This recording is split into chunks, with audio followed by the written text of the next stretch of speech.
Hi, hello, hello. We have a new chapter of Boku no Hero Academia. This is chapter 252, The Unforgiven, which sounds like it could be the badass name of a villain.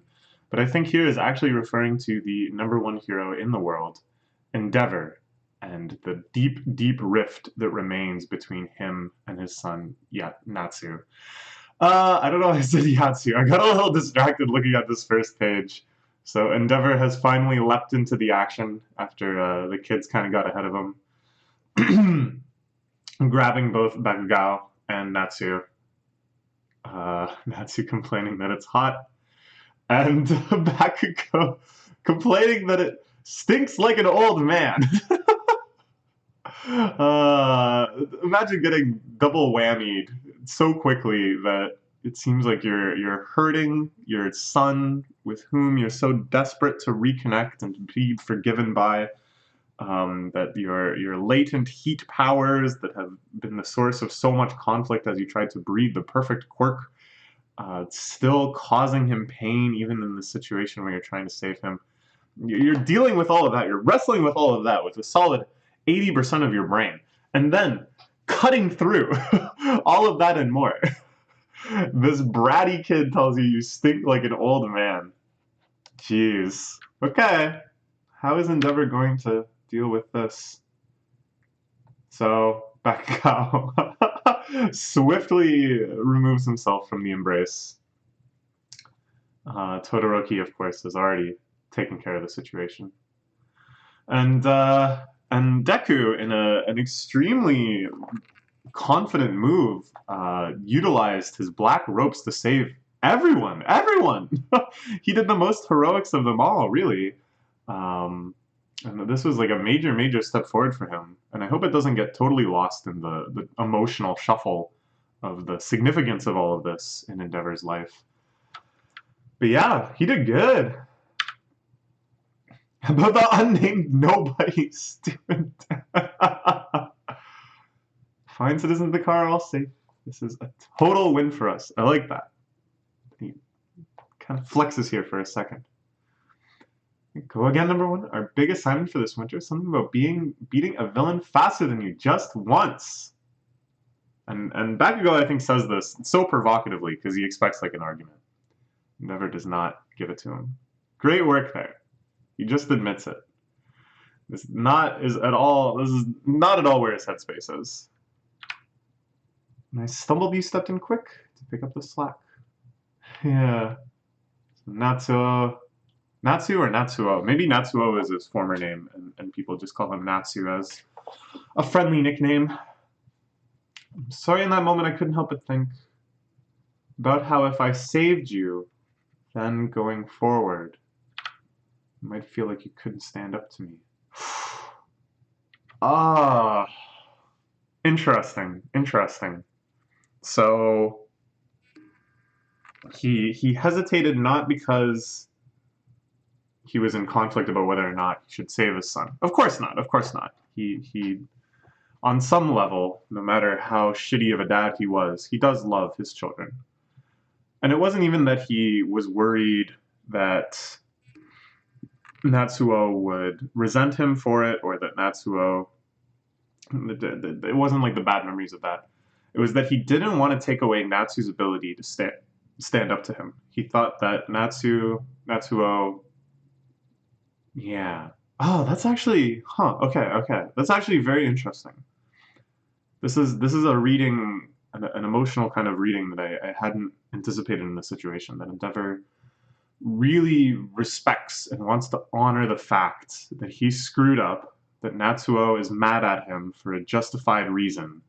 He doesn't want to sweep that under the rug. He doesn't want Natsuo to forgive him for this external thing. He wants to make good and be forgiven for the mistakes he actually made. He's never trying to neglect any of you, but all I could do is blame others and dodge responsibilities. With Toya too.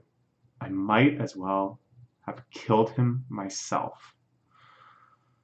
Wow. And that is, of course, Natsuo's opinion, that Endeavor basically was responsible for the death of Toya. Assuming he's dead. Assuming he's not Dabi in the League of Villains, but whatever. Yeah. So for him to say all of this here and now, I don't know. I don't think this will like work though. It's going to be still some stages. I respect this manga enough that I'm not foreseeing the tearful hug and all is forgiven just from this one speech. It's just the start of the work that they have to do. Didn't neglect us. So what? Toya has always told me everything. It'll be a cold day in hell before I forgive you, because I'm not carrying a Shoto. He cries a little bit. That kind of hurts Shota too, Todoroki, because Todoroki definitely really hasn't forgiven him. All he's doing is respecting the hero named Endeavor. He hasn't forgiven that man who was his father. And all he's doing is trying to improve his own heroics, utilizing his father. So the fact that he sees now that his brother perceives this as forgiveness, that his brother is seeing Todoroki getting along with him, and assuming that Todoroki must have just been capable of that forgiveness, is probably pretty painful as well. Even so, you keep showing up for Yumi, right? For your mom's sake. Sister loves the idea of being a big happy family, because that's exactly what I ruined. She wants that back. She's so eager to fix everything, and that's why you're trying it all. Because you care about how she feels, right? Because you are care. The shot of the person in the car! Oh my god! This is so crazy. This is just like the opening page with Bakugo saying it stinks like old man. They just can't help themselves in these most serious of moments, especially when it's like a really family drama type of emotion. They can't help themselves. They put in these little gags. I love it. I actually love it. Like I think this actually shows off a real strength of manga as a medium. If you imagine this animated, if you imagine this live action or in any sort of like moving type thing, it's impossible to kind of just put in this visual gag without it having kind of a distracting arrival and announcement that the editing would have to highlight it in some regard with a very absence into presence would highlight it. It would be very, very difficult to have the same kind of tone of this serious conversation happening and then this person in the car just like looking on like, isn't that the number one hero endeavor? What is he doing just sitting on the road like this? Yeah, wow. This is something. But okay, all right, back to the actual content. I think Endeavor is right. You're getting ready to be able to forgive him because you're so caring. Natsuo starts crying because it's a conflict between his two different sides of his caring about his sister and his sister's wishes, caring about his dead brother, and honoring what he saw as the fatal neglect of him. So it's because he cares so much that he is at such a crossroads and that he is so emotional about it. You don't have to forgive me. The car drives on in the background. I'm not looking for forgiveness, just atonement. This is like a very now we're breaching like at first it was like wow, we have like a legitimate kind of family drama playing out in our superhero manga, and now it's like we have a deep philosophical discussion on the nature of forgiveness in the middle of our family drama, in the middle of our superhero battle manga. Crazy, okay, but this is a very interesting concept to me. I'm not looking for forgiveness, just atonement. Like, I don't know. It's like kind of a selfish behavior where you're saying, I know that you probably won't ever forgive me, and thus you probably won't ever really be comfortable with me around. And I'm not looking to feel good. I'm not looking to be forgiven and then feel good about myself and then be able to move on with my life confidently and freely. You're saying, I am just going to try to suffer because I think that's the only proper thing for me to do such that I can actually understand what I've done to others, so that I can actually understand the pain I've put through people through. selfishly, I'm going to ask that you allow me to atone. I don't know. I go away with words all of a sudden. I know how happy it makes us having us all together. When I see your face, those memories come rushing back. Why do I gotta be the one to come around? Atonement, how are you gonna make that happen? I have an idea, actually. So yeah, this is kind of what I'm saying, right? Like he's saying you're kind of being selfish about this. Like why am I made to suffer just because you're looking to suffer, just because you're looking to atone? Um, I don't know what his idea is. I don't know if we're gonna find out because this villain here, who's just been here the whole time. Yeah, Deku and Bakugo are also just standing around watching all of this, this tearful conversation out in the street. But yeah, he starts freaking out. Stop that endeavor. You can't go all soft on me now. It's the ferocious, arrogant fire, the dazzling light. You're supposed to be my hope, so cut it out. Hope gone all wrong. Stop. Police show up. They make their arrests. This guy's quick lets him control white road paint. Oh, and he shot himself up with a booster. So again, we start tying back into some of the greater plot threads, the manufacturers of these drugs and the supply chains and stuff. We, of course, dealt mostly with the quirk nullifying drugs in the arc regarding Chisaki and the mafiosos and stuff. But it feels like this is going to be kind of a greater recurring theme. The idea of artificially stimulating your quirks, going too far to become powerful. I don't know. It's all quite interesting in some of the other like greater questions the series is asking. The little chauffeur guy mouthing off. I love it.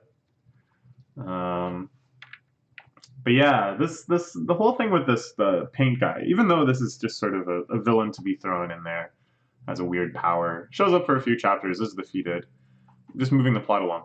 But I like that they gave him more of this ideological basis. He wanted to commit suicide by superhero. He wanted Endeavor to be the one to kill him because he blamed Endeavor for so much in his life.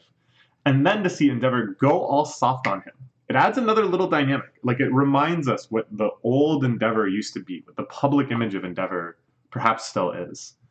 And how difficult it must be for Natsuo to be kind of reckoning with like both sides of this man, to be having an honest conversation with him as a human being, but to know that this is still also a public figure. This is still someone that everyone has an opinion on.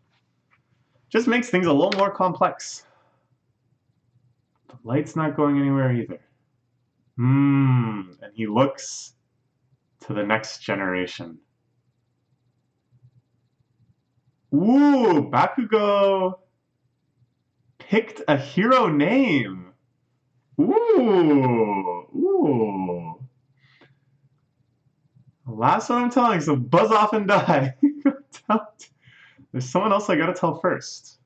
Perhaps All Might? I don't know. Could be his parents or something. But that's kind of exciting. I like how excited Deku is. I really, their friendship is a weird one. It's had its ups and downs. But in situations like this, Deku's just a good kid. He's just really happy for people when they make decisions like this. Endeavor got a good pair of eyes on you, thinking about Hawks. Thinking about this next generation of heroes. After that, Endeavor brought us back to school. A few days later, Todoroki told us what happened back at his house. Told us. Oh, okay. But like a few days later, so is it a few days later now? I don't get it. Like, is what we're seeing here the conversation at the house with Natsuo and the sister and stuff, Fuyumi? Hey, they all have seasons. Well, Fuyumi and Natsuo, not Shoto. What's the other kid's name? Oh, whatever. Okay, anyways. Alright, talk about the Shoto and Natsuo. Doing your best to create a safe and sound household for your mother to come home to. I've let you shoulder all of that. I stood by while you worked hard, but it's all okay now. So I'm building a new house for you all, one that makes sense for your communes. And one where you can give your mother a warm welcome back. Dad, I'll remain here. Huh. So we end on a note of still family drama. And I really do respect how well they're kind of going into this. There's no easy forgiveness. There's no quick one conversation cleanup. No cry, hug, forgive route. But I'm actually taking this seriously, actually giving these issues the gravity they deserve. So I don't know what's going to happen. If we're going to continue with this, because right now it's sort of like Endeavor again, trying to atone, trying to make sacrifices, not in the hopes of forgiveness, but just in the hopes that it will be good for his family and that it'll teach him some sort of lesson. So he decides to remain alone in their home so that their mother can go back to some place without all those bad memories, without all those associations. This feels like not a complete and final end to this, though, right? Like, Endeavor still has much to learn. There still will be that full reconciliation. So, yeah, I don't know. I don't know if that's going to happen immediately, if we're kind of cliffhangering here, and then we're going to have some more adventures with our guys under the tutelage of Endeavor, and then we'll return to this. Some whole other thing could just start up. It's very interesting. It's very interesting because even when shonen series have this sort of conflict, usually it's running very much in the background, and you would never have a chapter where the climax is on this interpersonal drama. You would always have a way for the climax to be, and then the villain appears, you know. So this is quite compelling. This is a pretty bold thing for them to do in some ways. So we'll have to see where it goes from here. All right, bye bye.